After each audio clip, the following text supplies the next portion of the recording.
মাটি ও মানুষের নেতা কেন্দ্রীয় বিএনপির অর্থনৈতিক বিষয়ক সম্পাদক ইঞ্জিনিয়ার খালেদ হোসেন সমল সাহেবের আগমন উপলক্ষে চান্দুরা ইউনিয়ন বিএনপির ৮ নং ওয়ার্ড কর্তৃক আয়োজিত আজকের এই প্রস্তুতি সভার সম্মানিত সভাপতি সাহেব, উপস্থিত আছেন আজকে সভার প্রধান অতিথি নুরুল হুদা সরকার, বিজয়নগর উপজেলা বিএনপির সদস্য সচিব অ্যাডভোকেট ইমাম হোসেন, গিয়াসউদ্দিন সহ অন্যান্য নেতৃবৃন্দ, আসসালামু আলাইকুম। আসলে বাজারের কাছে মিটিং করলে কি হয় এটা তো এখন বোঝা যাচ্ছে, সামনের দিকে থাকলে আমরা বুঝি। যেহেতু বাজারের পাশে মাঠ, এই মাঠে ওই দিন যাতে এরকম না হয়, নেতৃবৃন্দের কাছে অনুরোধ রাখবো যে ওই দিন অন্তত খেয়াল রাখতে হবে আমাদের যাতে মাঠটা পরিপূর্ণ হয়।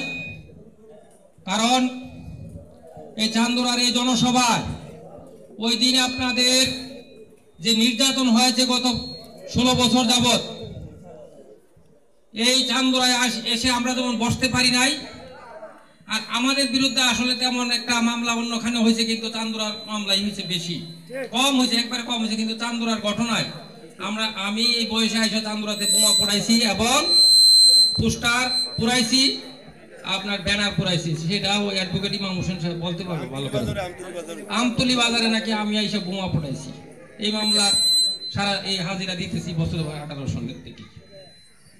তো এখানে যে অত্যাচার নিপীড়ন দু একটা মানুষ করেছে, এখানে চান্দুরা ইউনিয়নের বিএনপির লোকজন বেশি, সেটার প্রতিবাদ হবে আগামী 4 তারিখ, এবং এদেশে জনগণ এবং এলাকার জনগণ বুঝিয়ে দিবে তারা যে ক্ষমতায় চিরস্থায়ী না, ক্ষমতায় একদিন যাবেই।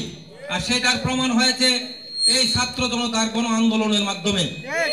আর গণ আন্দোলনের মাধ্যমে যেমন এই দেশের মানুষ তাদের অধিকার ফিরে পেয়েছে, সেই অধিকারকে এগিয়ে নেওয়ার জন্য এবং আমাদের কাজ, আমাদের নেতা ইঞ্জিনিয়ার খালেদ হোসেন সমল সাহেব বারবার বলছেন যে আমরা আওয়ামী লীগের মতন আচরণ করব না, আমরা জনগণের পাশে আছি, জনগণের সেবায় আমরা সব সময় প্রতিশ্রুতিবদ্ধ, জনগণের আপদে বিপদে তাদের পাশে থাকবো, দেশের কাজ করার জন্য যা যা করার আমরা রাজনীতি করি মানুষের আপদে বিপদে পাশে থাকার জন্য এবং তাদের সেবা করার জন্য। আওয়ামী লীগের মতন আচরণ যাতে আমাদের নেতাকর্মী কেউ না করেন। আপনারা দেখেছেন কিছুদিন আগে মিডিয়াতে আমাদের নেতা ভারপ্রাপ্ত চেয়ারম্যান তারেক রহমান বলেছেন, বিএনপিরও যদি কোনো নেতাকর্মী চাঁদাবাজি করে, কোনো অন্যায় কাজ করে, তাকে ধরিয়ে পুলিশে দেন। সকল নেতৃবৃন্দের প্রতি দৃষ্টি আকর্ষণ করব, এবং যারা আপনারা বিএনপি নেতাকর্মী আছেন, আপনারা যদি এরকম দেখেন তাহলে আপনারা আমাদের এই যারা করছে তাদের বিরুদ্ধে আমাদের যারা ইউনিয়নের নেতারা আছে, উপজেলার নেতারা আছে, তাদের কাছে অভিযোগ করবেন।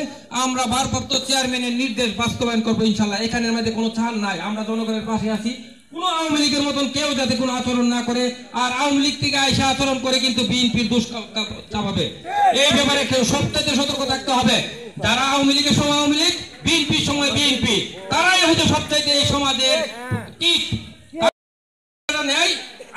আপনারা দেখেন যারা আমাদের নেতৃবৃন্দ জেল খাচ্ছেন, পরিশ্রম করছেন, তাদের সঙ্গে মিশে ভালো ভালো আচরণ করবে, কিন্তু তোলা দিয়ে খারাপ কাজ করবে করে সেটা ওই নেতৃবৃন্দের মাথায় এই যে একটা দুর্নাম ছড়াবে, তাদের থেকে সতর্ক থাকবেন।